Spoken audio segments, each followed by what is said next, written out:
તો આજે જે લોકોના ઘર જે ગેસ સિલિન્ડર અથવા તો એટલે કે કહી શકાય કે એલપીજી સિલિન્ડર પર કામ કરી રહ્યા છે તે લોકોને અત્યારે ચિંતા સતાવી રહી છે કે અત્યારે હવે શું કરવું।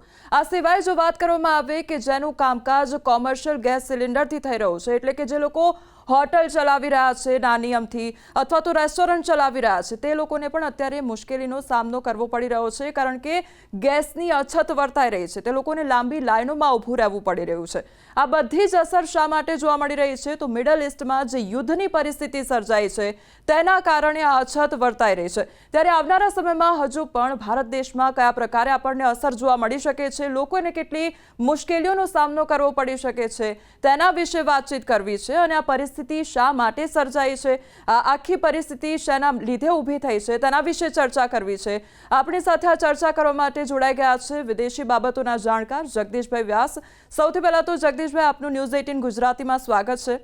હવે સૌથી પહેલા ચર્ચા એના વિશે કરવી છે કે સ્ટ્રેટ ઓફ હોર્મુઝ જેની સૌ કોઈ અત્યારે ચર્ચા કરી રહ્યું છે કારણ કે ત્યાં આગળથી જ જે ભારતીય જહાજો છે તે પસાર થતા હોય છે અને તેના ઉપર રોક લગાવવામાં આવી છે કે કેમ તેના ઉપર પણ સવાલ છે, તે વિશે પણ ચર્ચા કરીશું। પરંતુ સૌથી પહેલો સવાલ એ કે આ જે સ્ટ્રેટ ઓફ હોર્મુઝ છે તે આખો વિસ્તાર શું ઈરાનનો પોતાનો છે અને જો પોતાનો હોય તો અન્ય કોઈ દેશ જેમ કે યુએઈ કે ઓમાનની કોઈ માલિકી છે કે કેમ તેને લઈને પણ સવાલ ઉદ્ભવી રહ્યો છે। હાજી, થેન્ક યુ ફોર ઇન્વાઇટિંગ મી। હવે હોર્મુઝ સ્ટ્રીટ એવી એક લિંક છે કે જેમાંથી જહાજો પસાર થઈ શકે છે। હવે એની માલિકી બધી ઈરાનની નથી, પરંતુ જે એક પોઝિશન એવી આવે છે જેમ કે કોઈ ટોચ ઉપરથી જવાનું એ એરિયા આખો 33 કિલોમીટર વાઇડ વાળો એ ઈરાનના પોઝિશનમાં છે।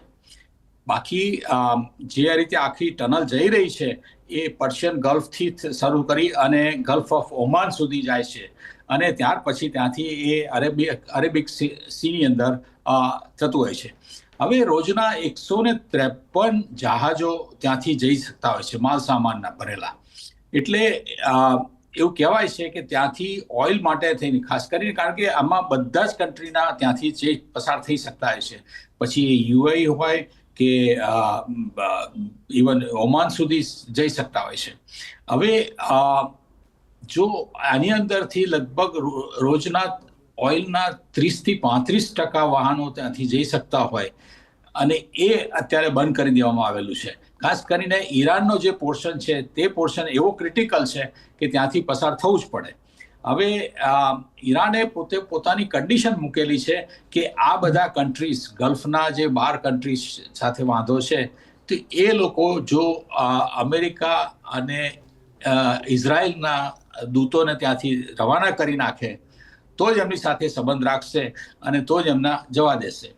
એટલે આ વસ્તુને બહુ જ સિરિયસલી લેવાઈ રહી છે।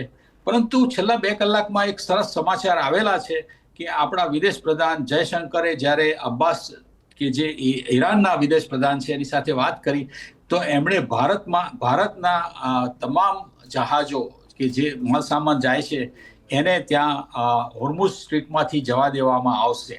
એટલે મને એમ લાગે છે કે આ ધીરે ધીરે સારું થશે।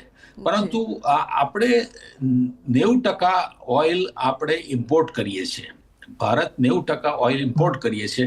એટલે આપણે જુદા જુદા સોર્સિસ આપણી પાસે છે તે છતાં પણ પહોંચી વળાતું નથી। ખાસ કરીને કતરમાંથી આપણે બહુ જ મોટા પ્રમાણમાં ગેસ લઈ રહ્યા છીએ, કારણ કે ગેસનું પણ કન્ઝમ્પશન 65 થી 70% આપણે ઇમ્પોર્ટ કરીએ છીએ અને 25 થી 30% આપણે ભારત પેદા કરે છે।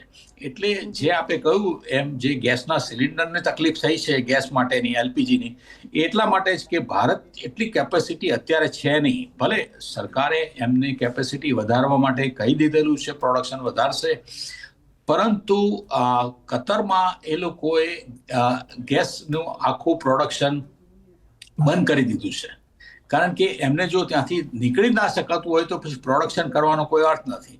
બીજું કે એ પ્રોડક્શન શરૂ કરે ધારો કે આજની તારીખમાં તો પણ એમને પ્રોડક્શન આવતા બીજા 2 અઠવાડિયા થઈ જાય અને ત્યાંથી ભારત આવતા ટોટલ 1 મહિનો થઈ જાય। એટલે અમુક દેશોએ આ રીતે ભંડાર રાખેલા છે, પણ ભારતનું આપણું 140 કરોડની વસ્તીમાં કરોડો લોકો આ રીતે એલપીજી ગેસ અને બીજા બધા ગેસ વાપરે છે.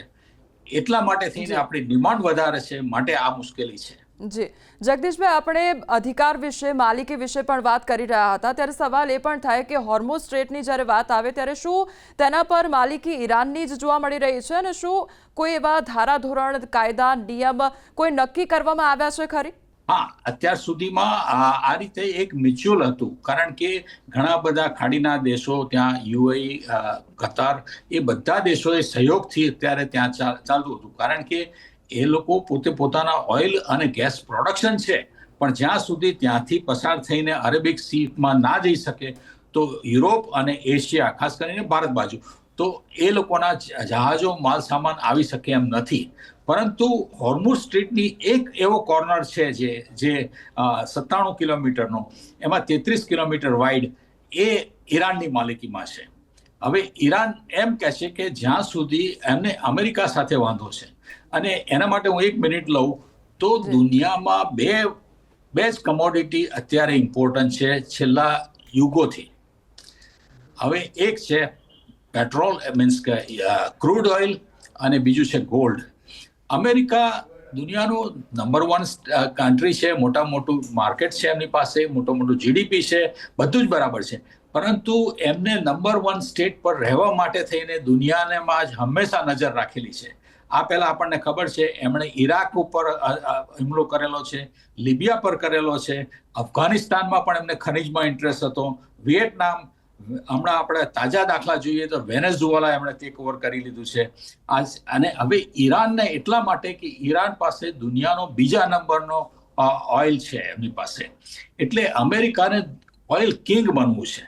હવે વેનેઝુએલા લઈ લીધા પછી એમને હવે ઈરાન ઉપર નજર એટલા માટે છે કે વેનેઝુએલા અને ઈરાનના જો કમ્બાઈન કરીએ તો દુનિયાનો 33%થી વધારે હિસ્સો આ બે જ કન્ટ્રી પાસે છે, અને અમેરિકાને પોતાનું છે, પણ પોતાનું કન્ઝમ્પશન પણ વધારે છે. એટલે આપણે ભલે આપણે વાંચીએ છીએ, સાંભળીએ છીએ કે ઇલેક્ટ્રોનિક એ લોકોના ન્યુક્લિયર વેપન માટેની થઈને કરે છે, વિશ્વની શાંતિ માટે કરે છે, હકીકતમાં એ છે નહીં. હકીકતમાં એ લોકોને બહુ મોટો ભંડાર લેવો છે, અને દુનિયામાં એ લોકોને ઓઇલ કિંગ બનવું છે. હવે ગોલ્ડ પણ અત્યારે વેનેઝુએલા પાસે પણ ઘણું છે, ઈરાન પાસે પણ ઘણું છે. એટલે આ જે ભૂખ છે, વર્ષોથી ચાલતી, પેઢીઓથી ચાલતી આવી છે, એ માટે થઈને અત્યારે આ કરી રહ્યા છે. જી જગદીશભાઈ, હવે હોર્મુઝ સ્ટ્રીટમાંથી જ આ જે જહાજો છે, જે શિપ છે, તે પસાર થતા હોય છે, એટલે સવાલ અહીંયા એ પણ ઊભો થઈ જાય કે આ જે કાચું તેલ અથવા તો ગેસ આયાત થઈ રહ્યું છે, તે શું બધું શિપમાં જ લાવવું પડે તેવું જરૂરી છે, અથવા તો કોઈ કાર્ગો પ્લેનમાં લાવી શકાય તેવા પ્રકારની કોઈ શક્યતા જોવા નથી મળી રહી? ના, આપણે ઘણા બધાએ કરેલું છે, પણ આ લોજિસ્ટિક ફક્ત ને ફક્ત આપણે આ રીતે જ પસાર કરી શકીએ એમ છે. હા, ભારતે જે એક કોરિડોર સજેસ્ટ કર્યો છે, એ કોરિડોર ઉપર કામ ચાલી રહ્યું છે કે જેથી આ રીતે થોડો સામાન આપણે યુરોપ સુધી પહોંચાડી શકીએ.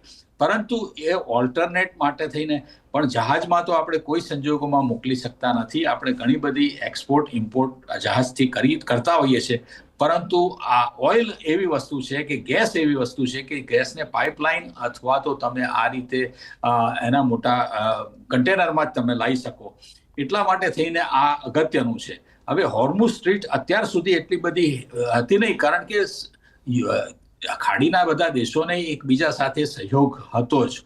ભલે એ લોકોને અંદર જે કંઈ ઝઘડા હશે, પરંતુ એમનો માલ વેચવા માટે એમની પાસે ઓઇલ અને એ સિવાય કશું છે નહીં. જગદીશભાઈ, એટલે મારે એના ઉપર પણ આવવું છે કે હવે ખાડી દેશોની ખાસ કરીને વાત કરવામાં આવ્યું તો તેમનો જે આખી ઇકોનોમી છે તે કાચા તેલ પર જ નિર્ભર કરે છે, અને જો આ પ્રકારની પરિસ્થિતિનું નિર્માણ થાય તો પછી એ લોકોના અર્થતંત્ર ઉપર કેટલી અસર વર્તાશે, અને એમાંનું એક ઈરાન પણ છે. હાજી, હવે ઈરાનને અત્યારે શું છે કે ઈરાનનું 75 થી 80% ઓઇલ ચાઇના લે છે, અને ચાઇના સાથે એમના સંબંધો બહુ જ સારા છે. એટલે જે દેશને તકલીફ છે એ કન્ઝમ્પશન માટે એ લોકોએ તો ઓલ્ટરનેટ શોધી કાઢેલા છે. ભારત પણ હવે આપણે રશિયાથી લેવાનું શરૂ કરી દીધું છે, એમાંથી તો આપણે મોટી ક્વોન્ટિટીમાં લઈશું, એટલે વાંધો નથી. પરંતુ જે આપણે કહ્યું એમ તે આ અરેબિક દેશો કે જે ફક્ત ને ફક્ત ઓઇલ ઉપર નભી રહ્યા છે, એ લોકોને એટલા માટે તકલીફ છે કે જ્યાં સુધી એમનો માલ બીજા એક કન્ટ્રીમાંથી બીજા કન્ટ્રીમાં જઈ શકતો ના હોય તો એનું પ્રોડક્શન કરવાનો કોઈ અર્થ જ નથી. માટેથી એમનું પ્રોડક્શન ઘટે છે, એમની ઇન્કમ ઘટે છે. પરંતુ રશિયાએ આ રીતે રમત રમી છે કે આ અમેરિકાએ ભલે સરપ્રાઈઝ કરી અને બહુ મોટી આશા હતી કે 24 કલાકમાં પતાવી દઈશું, પરંતુ ઈરાનને બહુ અંડર એસ્ટિમેટ કરેલા છે.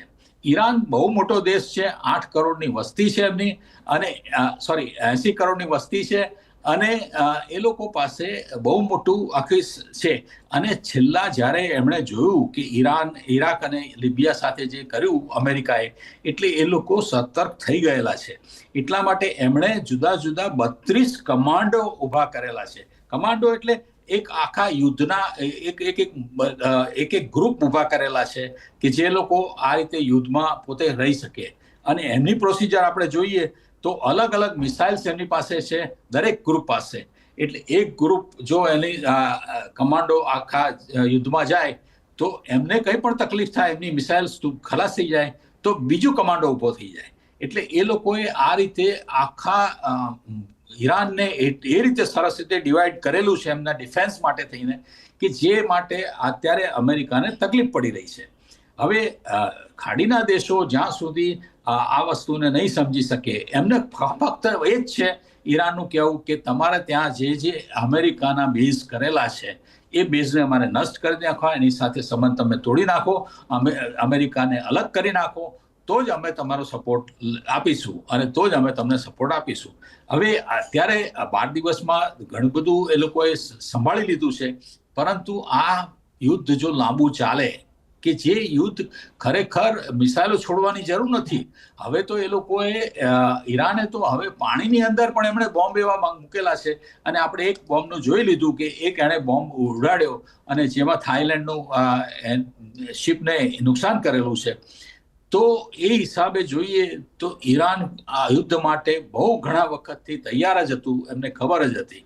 હવે આ એક પરિસ્થિતિ એવી થઈ ગઈ છે કે ખાડીના દેશોને એક બાજુ પોતાનો ઇન્કમ બંધ થઈ જાય છે અને બીજી બાજુ કોઈ રસ્તો દેખાતો નથી. એટલે હવે મને એમ લાગે છે કે ઈરાને જે આજે એમના 3 પોઈન્ટ સજેસ્ટ કરેલા છે, કારણ કે એમની ઈચ્છા એ જ છે કે અમને થયેલું બધું નુકસાન ભરપાઈ કરવાના હોય તો અમે યુદ્ધને સમાપ્ત કરીએ, અને એમણે એમની કન્ડિશન મૂકેલી છે. જગદીશભાઈ, એટલે સ્ટ્રેટ ઓફ હોર્મુઝની વાત કરવામાં આવે તો એ અત્યારે સેન્ટર ઓફ અટ્રેક્શન બન્યું છે, કારણ કે અત્યાર પૂરતો એવો કોઈ પણ શું એવો વિકલ્પ ખરી કે એના સિવાય કોઈ વૈકલ્પિક માર્ગ ખરી, કે અથવા તો વાત કરવામાં આવે યુએઈના દરિયા કિનારાની વાત કરીએ તો ત્યાં આગળ શું ઓઇલ ટ્રકના જે ટેન્કર છે તે ભરીને પછી ઓમાનના અખાત સુધી પહોંચાડીને લઈ જવાય અને પછી તે ભારત આવી શકે ખરા? એટલે આ પ્રકારના કોઈ વૈકલ્પિક રસ્તાઓ ખરી? આ વૈકલ્પિક રસ્તાઓ આ પહેલા પણ બધા ખાડીના દેશોએ આ રીતે શોધવાનો પ્રયત્ન કરેલો છે, પરંતુ એ પોસાય એવું છે નહીં. કારણ કે વાહનને અમુક સ્પીડથી વધારે તમે લઈ ના શકો, અને જો એ લોકોને ભારત સુધી કે એશિયાના બીજા દૂરના દેશો સુધી પહોંચાડવું હોય તો એની માટે અત્યારે જે સમય લાગે છે એના કરતાં 3 થી 4 ગણો સમય લાગી શકે.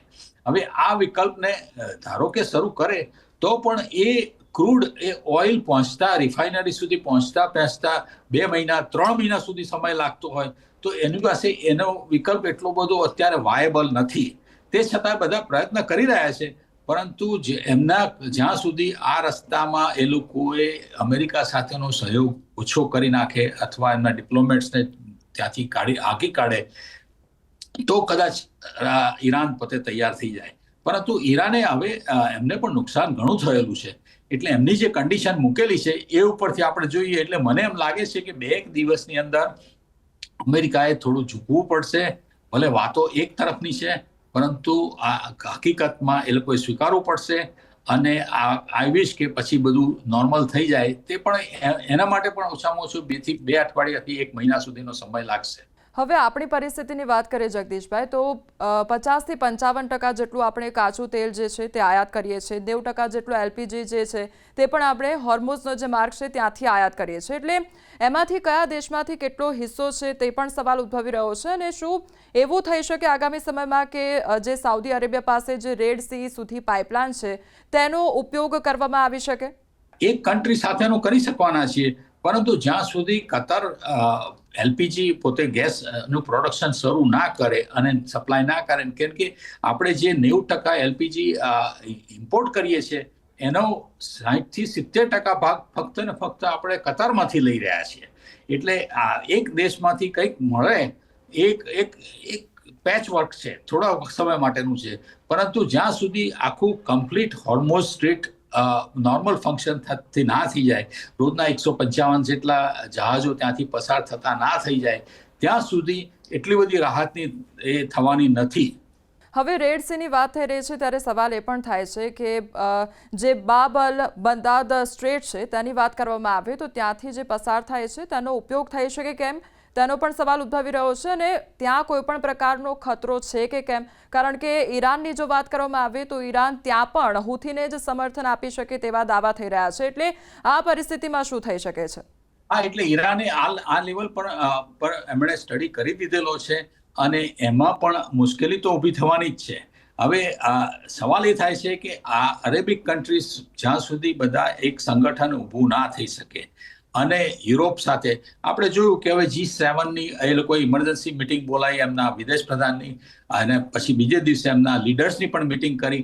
એટલે આના માટે સોલ્યુશન રસ્તો કાઢવા માટે તો બધા ઓલ્ટરનેટ અત્યારે પ્રયત્નો ચાલુ જ છે, પરંતુ જ્યાં સુધી અમેરિકા અને ઇઝરાયલ આ ઉપરનું બોમ્બાર્ડિંગ અને નુકસાન કરતું બંધ ના કરે ત્યાં સુધી આના કોઈ વાયબલ સોલ્યુશન મને લાગતું નથી. જગદીશભાઈ, આપે શરૂઆતમાં જ વાત કરી કે હોર્મુઝ સ્ટ્રેટમાંથી જે હવે ભારતીય જહાજો છે તે પસાર થવા દેવામાં આવશે, એટલે સ્થિતિ ક્યાંક સામાન્ય બનતી નજરે પડી રહ્યું છે. પરંતુ આગામી સમયમાં જો આ પ્રકારની પરિસ્થિતિ સર્જાય છે કે ખાડી દેશોમાંથી જે આવતું કાચું તેલ છે, ગેસ છે, તે બધું બંધ થઈ જાય છે, તો આપણી પાસે કોઈ એવો બીજો વિકલ્પ છે ખરી કે આપણે રહી શકીએ, ટકી શકીએ? હા, ચોક્કસ. આપણે ભારતે તો દરેક બાબતમાં જ્યારે ટેરિફની વાત આવી ત્યારે પણ ભારતે જુદા જુદા કન્ટ્રી સાથે આપણે એક્સપોર્ટ, આપણા માલ સામાનને આપણે મોકલી શકીએ, ત્યાંથી ઇમ્પોર્ટ કરી શકીએ, એ માટેના વિકલ્પો આપણે શોધી જ કાઢેલા છે 50 દેશો સાથે. તે જ પ્રમાણે હવે આપણે આ ક્રાઇસિસને માટે થઈને ઓલ્ટરનેટિવલી આપણે એલપીજી, ખાસ કરીને ગેસનું પ્રોડક્શન આપણે અહીંયા વધારી શકીએ એમ છીએ અને વધારવાના ઇન્સ્ટ્રક્શન અપાઈ ગયેલી છે. જો આપણે ભારત આ બધું કરવા જાય તો પણ એને આપણે સમય લાગશે. જેમ કે અમેરિકાએ પોતે ત્યાંથી એમણે વેનેઝુએલાની ટેક ઓવર કરી લીધું. ઘણો બધો પેટ્રોલ એમની પાસે છે, પણ એમની પાસે રિફાઇનરી નથી. એટલે એ લોકોએ તાત્કાલિક રિફાઇનરી ભારત સાથે એગ્રીમેન્ટ કરીને રિફાઇનરી કરશે કે એમને પોતાને જરૂરિયાત પૂરતું પેટ્રોલ પણ રિફાઇન પોઝિશનમાં એ લોકો ત્યાંથી લઈ શકે અને સેલ્ફ સફિશિયન્ટ થઈ શકે. એ રીતે ભારત પણ હવે ધીરે ધીરે સેલ્ફ સફિશિયન્ટ થઈ રહ્યું છે. આપણી પાસે રિફાઇનરી છે, પરંતુ આપણી પાસે કમનસીબે એટલું ઓઇલ નથી અને આપણું એટલું ગોલ્ડ પણ નથી. એટલે દુનિયાની નજર આપણી પર કંઈ છે નહીં, આપણી પર કોઈ કંઈ કરી શકે એમ, હુમલો કરી શકે એમ નથી. પરંતુ મૂળ વાત એ આવે છે કે જો ભારત આ રીતે ઓલ્ટરનેટ અત્યારથી શોધવાનું શરૂ કરે તો પણ એનો સમય લાગશે. એકદમ તાત્કાલિક કંઈ થઈ શકે એવું નથી. પરંતુ આજના સમાચાર ઉપરથી મને બહુ જ આશા છે કે હવે ઘણો બધો માલ આપણો ભારતનો ત્યાંથી નીકળશે, અને આમ કરવાથી ભારતને આપણા સારા સંબંધો છે એનો એક ફાયદો છે. તે સિવાય આપણી ડિપેન્ડન્સી પણ ઓછી થશે જુદા જુદા દેશો પર. અને ગેસ માટે થઈને ખાસ પ્રાયોરિટી અત્યારે લેવાઈ રહી છે. અને આ ભારતના આપણે માનીએ તો ખરેખર આપણને તકલીફ છે જ નહીં. એવી પરિસ્થિતિ છે. જ્યારે દુનિયાના દરેક દેશો, યુરોપના સમૃદ્ધ દેશોને પણ અત્યારે સખત તકલીફ થઈ રહી છે. ઇંગ્લેન્ડમાં અત્યારે પેટ્રોલ ભારત કરતા 2.5 ગણું મોંઘું એ લોકો કન્ઝ્યુમર અત્યારે લઈ રહ્યા છે. તે જ પ્રમાણે અમેરિકા પોતાને પણ સૌથી મોટી અસર એમને પણ થયેલી છે. ત્યાંનો એમનો પેટ્રોલનો ભાવ પણ પુષ્કળ વધી ગયો છે, કારણ કે પેટ્રોલ વિના તો એમની લાઈફલાઈન છે. પેટ્રોલ વિના એમને એક મિનિટ પણ ચાલે એવું નથી. એટલે એટલા મોટા દેશમાં આ તકલીફ છે જ. હવે પ્રશ્ન એ થાય છે કે આપણે ભારત આ રીતે એક સ્ટેપ્સ આપણે આગળ છીએ. એ આપણે અત્યારે જે સુલે થઈ ગઈ છે અને આપણા જે જહાજો બધા ત્યાંથી પસાર થનારા દરેક હોર્મુઝ સ્ટ્રીટમાંથી એને જવા દેવામાં આવશે તો એ ખરેખર સારા સમાચાર છે. હવે વાત રશિયા વિશે પણ કરવી છે. રશિયામાંથી કાચું તેલ આવતું હોય છે, એટલે તે કયા રસ્તેથી આવતું હોય છે ને શું ત્યાં કોઈ પણ પ્રકારનો ખતરો જોવા મળી રહ્યો છે? ના, રશિયાનો આપણો આખું રાઉટ જ જુદું છે. રશિયા નોર્થ આપણાથી નોર્થમાં છે, પરંતુ રશિયાને લાવવા માટે આપણી પાસે ડાયરેક્ટ છે જ, વર્ષોથી આપણે લાવીએ છીએ. વચમાં ભલે ટ્રમ્પની થોડે એના લીધે આપણે થોડો ત્યાંથી લેવાનું ઓછું કરી નાખ્યું હતું, પરંતુ બીજા દેશોના આપણે વિકલ્પ ત્યાં આગળ ખુલ્લા હતા. એટલે જેમ કે ચાઇના, તો ચાઇનાને કોઈ જ તકલીફ નથી. આપણા કરતાં વધારે સારી પોઝિશનમાં ચાઇના એટલા માટે છે કે એમની પાસે 200 દિવસ ચાલે એટલો ભંડાર પોતે રાખેલો છે. ભારત આપણે દુનિયાનું 3જા નંબરનું એનર્જી યુઝ કરનાર દેશ છે. એટલે આપણા પાસે લિમિટેશન્સ એ છે કે આપણે એટલો બધો ભંડાર રાખ્યો નથી. આપણી પાસે 80-85 દિવસ ચાલે એટલું ઓઇલ છે એમ માનવામાં આવે છે. એ જ પ્રમાણેનો ગેસનો આપણો ભંડાર છે, અમુક દિવસ જ ચાલી શકે. પરંતુ રશિયા પાસેથી આપણે હવે લેવાનું, આજના જ સમાચાર છે કે આપણે બહુ મોટો કોન્ટ્રાક્ટ રશિયા સાથે કરેલો છે, અને રશિયા સાથે આપણી બહુ જૂની અને ગાઢ દોસ્તી છે. એટલે રશિયાએ આપણને હંમેશા સપોર્ટ કર્યો છે એટલું જ નહીં, પરંતુ માર્કેટ કરતાં આપણને ડિસ્કાઉન્ટ પ્રાઇસમાં પણ ઓઇલ આપેલું છે. ખરાબ પરિસ્થિતિમાં પણ રશિયા આપણને પોતાની એનર્જી આપી દીધેલી છે. તે સિવાય એમણે ટ્રીટી પણ કરેલી છે કે ભારતનો માલ એ લોકો વધારે લેશે. એટલે રશિયામાંથી માલ અહીંયા લાવવા માટે થઈને આપણા બધા વિકલ્પો ખુલ્લા જ છે, અને એને કોઈ પણ તકલીફ દેખાતી નથી. હવે જ્યારે આ પ્રકારની પરિસ્થિતિ સર્જાતી હોય છે, આવી ઘટનાઓ સર્જાતી હોય છે, તે જ આપણને શીખવી જતી હોય છે કે બધી જ બાબતમાં આત્મનિર્ભર થઈ જવું કેટલું જરૂરી બની જતું હોય છે. પરંતુ જ્યારે વાત આ પ્રકારની હોય, ઈંધણની હોય, ગેસની હોય, ત્યારે આવી બાબતો તો કુદરતી સ્ત્રોત પર આધાર રાખે છે. એટલે સવાલ એ પણ થાય કે આવી બાબતોમાં આત્મનિર્ભર કેવી રીતે બનવું, અથવા તો તેના માટે શું કરવું પડશે? શું લાગી રહ્યું છે? હા, એટલે આપણે ચોક્કસ આમાંથી શીખવાનું છે જ, અને આપણે શીખતા આવ્યા જ છીએ. પરંતુ જે રીતે જીઓ પોલિટિકલી સિચ્યુએશન છે એમાં આપણે બિલકુલ તટસ્થ રીતે રહ્યા છીએ. આપણે ક્યાંય પણ કોઈ પણ દેશ સાથે આપણને વાંધો નથી. દુનિયાના કોઈ પણ દેશ સાથે આપણને વાંધો નથી. પાકિસ્તાન સિવાય કોઈને તકલીફ નથી આપણી સાથે. અને ખાસ કરીને ભારત, હવે આપણે કમનસીબે અમુક જે રિસોર્સિસની જરૂર છે એ રિસોર્સિસ આપણી પાસે છે નહીં, અથવા બહુ લિમિટેડ છે. ઓઇલ ખાસ કરીને, ગોલ્ડ, એટલે આપણે ઇમ્પોર્ટ કરવું પડે છે. બીજા વિકલ્પો પર આપણે ધ્યાન રાખીને બીજા બધા દેશો પાસે લેવું પડે છે. હવે રેર અર્થ, એક બાજુ ભારત જેટલો ગ્રોથ કરી રહી છે, આપણે ટેકનોલોજીમાં દિવસે દિવસે ખૂબ આગળ આવી રહ્યા છીએ. હવે એની અંદર જો આપણે આ રીતે રેર અર્થ માટે જોઈતું તો આપણે નવી શોધ કરી રહ્યા છીએ, નવા બીજા સોર્સ ઊભા કરી રહ્યા છીએ, અને નવું ટ્રેડિંગ પણ કરી રહ્યા છીએ. અને ઇવન ચાઇના પણ આપણની સાથે એમાં સહયોગ કરવા તૈયાર થઈ ગઈ છે. પરંતુ જે આપણી પાસે છે જ નહીં, એટલે એટલા માટે થઈને આપણે ઇમ્પોર્ટનો વિકલ્પ કરવો પડ્યો છે. પરંતુ ભારતે જે છેલ્લા થોડા વર્ષોમાં જે રીતે લીધું છે કે આપણે પૈસા ક્યાં ખર્ચીએ છીએ, આપણે સૌથી વધારે પૈસા આપણે પેટ્રોલમાં, બીજું ગોલ્ડ, અને ત્રીજું ઇલેક્ટ્રોનિક્સમાં. હવે ત્રણેયમાં આપણે થોડા આત્મનિર્ભર થવાનો પ્રયત્ન કરી રહ્યા છીએ. ઇલેક્ટ્રોનિક્સમાં તો આપણે ખરેખર ખૂબ સારી પ્રગતિ કરી છે, અને આપણું ઇમ્પોર્ટ ઘણું બધું ઘટાડ્યું છે. તે છતાં પણ મોબાઈલ ફોન છે, આમ ઘણી બધી વસ્તુ આપણે ઇમ્પોર્ટ કરીએ છીએ. ઓઇલની બાબતમાં ભારત સૌથી વધારે આગળ એટલા માટે છે કે આપણે ઓલ્ટરનેટ એનર્જી માટે ખૂબ જ સારું કામ કરી રહ્યા છીએ. કુદરતની આપણી પર ખૂબ મહેરબાની છે કે આપણે સોલર સિસ્ટમ બહુ જ સારી રીતે ડેવલપ કરી છે, અને ભારત પર સૂર્યપ્રકાશ ખૂબ સારો છે અને કન્સિસ્ટન્ટ છે. એટલે ધીરે ધીરે એમાં પણ, એટલે આપણે ઓઇલની કદાચ હવે પછીની વધતી ડિમાન્ડને જો રોકી શકીએ તો પણ ભારતને માટે અનુકૂળ છે, અને ભારતની ઇકોનોમીને પણ અનુકૂળ છે. એટલે આપણે એ લેવલ પર પણ કામ કરી રહ્યા છીએ. ગોલ્ડ માટે આપણે ધીરે ધીરે ઓલ્ટરનેટ, આપણી પાસે ભંડાર છે, આપણી પાસે સેફટી છે, પણ તે છતાંય ભારત 1 અંશ પણ ગોલ્ડ બનાવતું નથી. એટલા માટે આપણે ડિપેન્ડન્ટ થવું પડે છે, અને એમાં આપણે બીજો કોઈ વિકલ્પ રહેતો નથી. એટલે આપણે ટન્સ ઓફ ગોલ્ડ ખરીદીએ છીએ, અને ગોલ્ડની કિંમત વધે છે ત્યારે આપણો રિઝર્વની કિંમત એટલી વધતી જાય છે. માટે થઈને ભારત જેમ એક્સપોર્ટ માટે જુદા વિકલ્પો શોધી રહે છે, મેળવેલા છે. આપણે ઘણા કન્ટ્રીમાં, આપણા પ્રધાનમંત્રીએ ઘણા બધા કન્ટ્રીઝમાં ખાસ કરીને મુલાકાતમાં આ જ વસ્તુને હાઇલાઇટ કરેલી છે. એ જ પ્રમાણે આપણે ઇમ્પોર્ટ માટે પણ જેમ બને એમ આપણે આત્મનિર્ભર થઈએ, આપણું પ્રોડક્શન વધારીએ, આપણે નવી ટેકનોલોજી લાવીએ કે જેથી કરીને આપણે ડિપેન્ડન્સી આખી દુનિયાના અમુક દેશો સાથે ઓછી થાય, એ જરૂરી છે. જગદીશભાઈ, અત્યાર સુધી આપણે ઇમ્પોર્ટ વિશે વાત કરી, પરંતુ એક્સપોર્ટ વિશે પણ વાત કરવી છે. ભારતમાંથી એવી કઈ કઈ વસ્તુઓ છે જે એક્સપોર્ટ થઈ રહી છે, હોર્મુઝ સ્ટ્રેટમાંથી પસાર થાય છે, તે વિશે વાત કરવી છે. એના પર કયા પ્રકારની અસર જોવા મળી રહી છે, અને ખાસ તો ગુજરાતની વાત કરીએ તો ગુજરાત પર કેટલી અસર જોવા મળી રહી છે? હાજી, હવે એક્સપોર્ટ વસ્તુ એવી છે કે આપણે ભારત હવે ધીરે ધીરે પ્રોડક્શન કરી રહ્યું છે. અત્યાર સુધી આપણે 140 કરોડની વસ્તી આપણું સ્ટ્રેન્થ છે, એનો ઉપયોગ અત્યાર સુધીમાં આપણે કન્ઝ્યુમર તરીકે હતા. આપણે દુનિયાને મોટું માર્કેટ બતાવ્યું કે અમારું મોટું માર્કેટ છે, પરંતુ હવે આપણે મેન્યુફેક્ચરિંગ તરફ આપણે વળી રહ્યા છીએ કે જેથી કરીને આપણે મેન્યુફેક્ચરિંગ કરી અને જુદા જુદા કન્ટ્રીઝને જુદી જુદી એમની જરૂરિયાત પ્રમાણે ચીજ વસ્તુઓ આપી શકીએ. એના માટે આપણે જરૂરી છે કે આપણે ધીરે ધીરે આપણે ક્વોલિટી સારામાં સારી કરી શકીએ.